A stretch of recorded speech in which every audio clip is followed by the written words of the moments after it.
What's going on, moviegoers, movie lovers, and movie fanatics? So, yes, I finally saw Guardians of the Galaxy Volume 2. And it was fucking great. I love this movie so much. Written and directed, of course, by James Gunn. Actually, the funny thing was, I was at the El Capitan last night, right? I caught the 10:40 showing, and they had a double feature before our showing, and James Gunn was at that double feature. I was so jealous, man. If I would have known James Gunn would have been there, I fucking would have been for the double showing. To actually see James Gunn in the same room as me, that shit would have been crazy as hell. But yes, this movie was fantastic. I enjoyed it so much. People say that it wasn't as good as the first one, but in all honesty, it was better than the first one, to me at least. I love this movie. It was fun. It was very entertaining. You know, it was heartfelt. The emotions ran high. The humor was great. I literally have no bad things to say about Guardians of the Galaxy Volume 2. None at all. It was such a good movie to me, and I'm going to see it 2 more times this weekend because that's how much I loved it. But yeah, man. Pretty much the plot of the story was the Guardians of the Galaxy, they return, and they're hired to save the galaxy. So that's pretty much the premise of what they're doing. But at the same time, you have Peter Quill, Star-Lord's character. His true parentage is starting to unravel. You know what I mean? So you're dealing with Star-Lord trying to lead the Guardians of the Galaxy, right? To do the right thing, save the galaxy. But you have, his true parentage coming to light. You know what I mean? And he's trying to deal with that. And, of course that can be fucking stressful to anybody. You know what I mean? Especially when you don't know, your parents like that. Or your father, at least. Ego, the Living Planet. Yes, man. He was in it as well. But yeah, that's pretty much the basis of the story. Now, what I loved about this film, honestly, the cinematography. I thought it was, visually beautiful, and it was great on the eyes. The colors that James Gunn, he incorporates in this film, it really does mesh well with the style of film.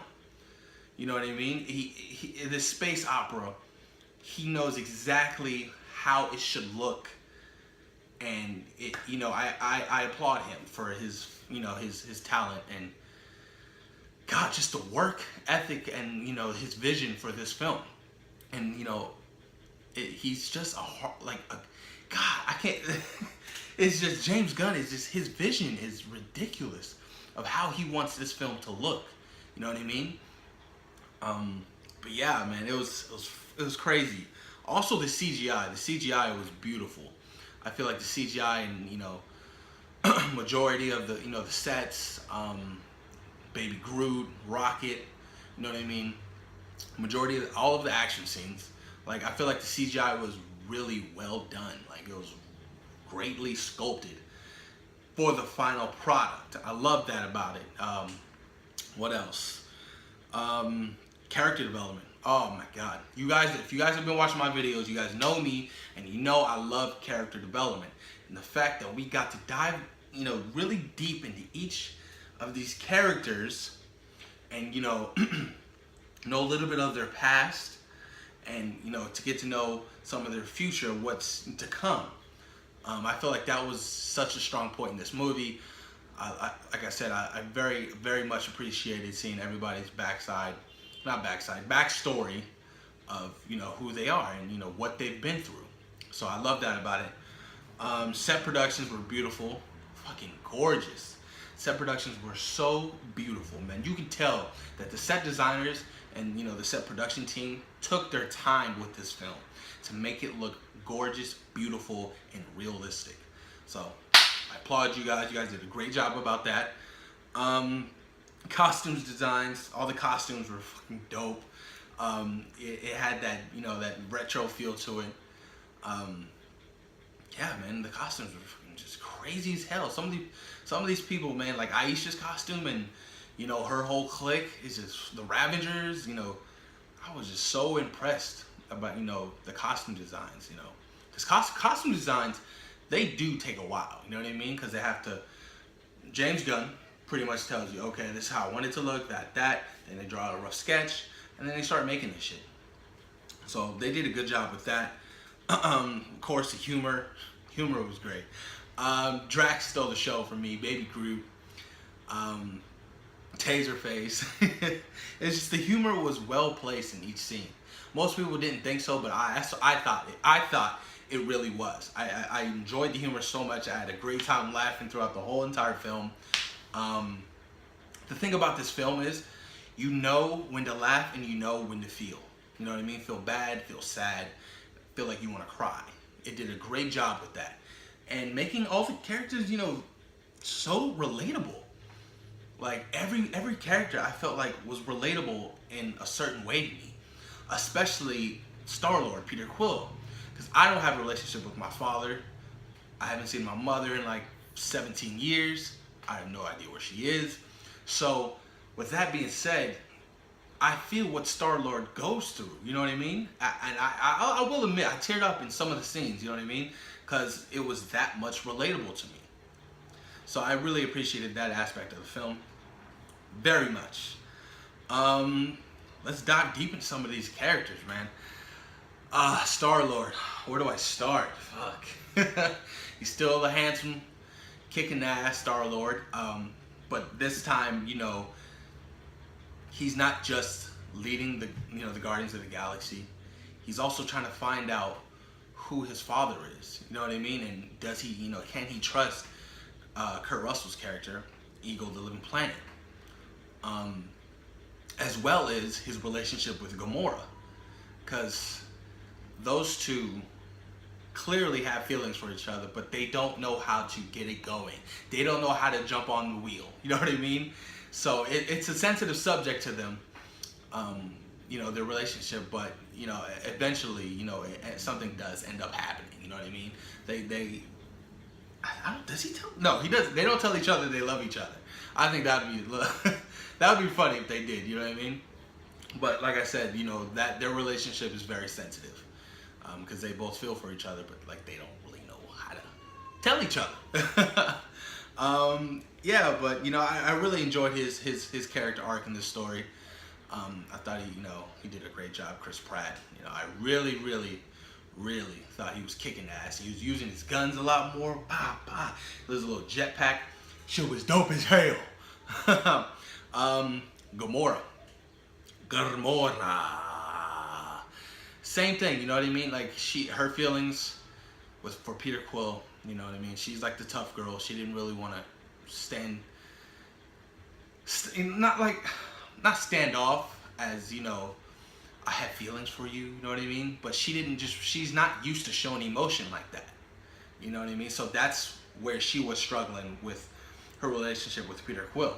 Because she surely does like him, she just doesn't know how to start. You know what I mean? Being a warrior, a kick-ass warrior, you're not gonna know how to do that, or you know what I mean? Like I said, jump on the wheel. But yeah, man, she kicked ass in this movie a lot. I will have to say she was probably one of my favorites in the film.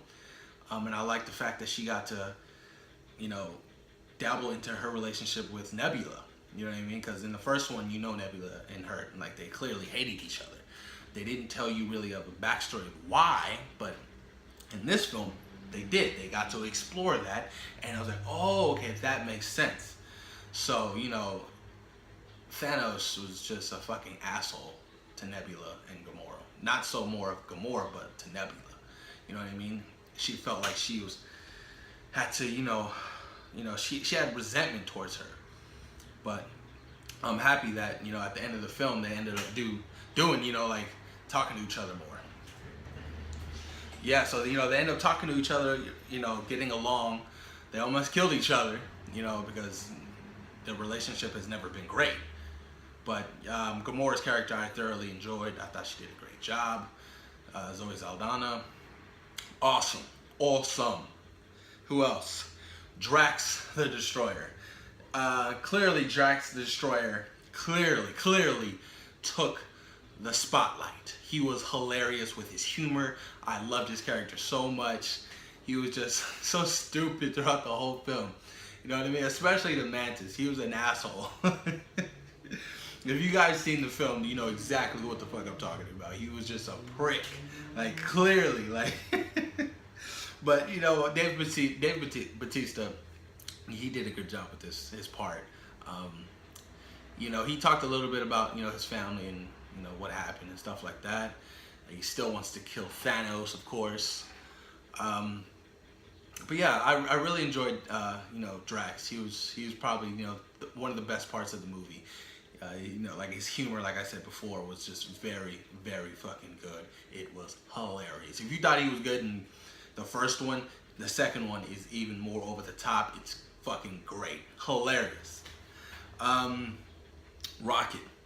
Now, Rocket, I feel as, you know, he's still trying to find his place in the Guardians of the Galaxy. You know what I mean? He does have a good relationship with, you know, Baby Groot, of course, Drax, but, you know, Gamora and Star-Lord, Peter Quill, I feel like, you know, they always rift and, you know, always argue and shit like that.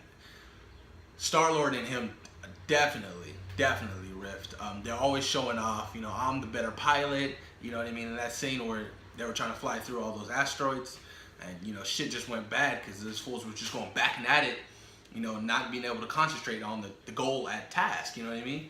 So, you know, they really, you know, didn't like each other at the beginning of the film. So they definitely struggled with their relationship. But as far as, you know, with him and Yondu, I feel like him and Yondu, you know, they did great together. Honestly, like at first, you know, Yondu was gonna take him in, cause Aisha put a bounty on them, and Yondu found Baby Groot and fucking Rocket, and you know they were gonna take him in, but it didn't work like that. Yondu ended up being betrayed, fucking very betrayed, and I was like, God damn. But yeah, he got to know Rocket more, you know what I mean?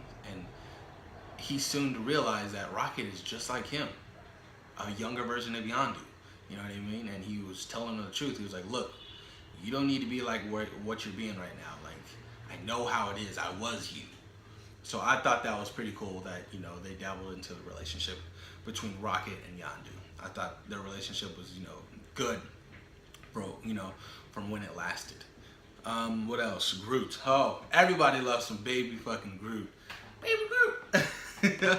Like, Baby Groot was adorable.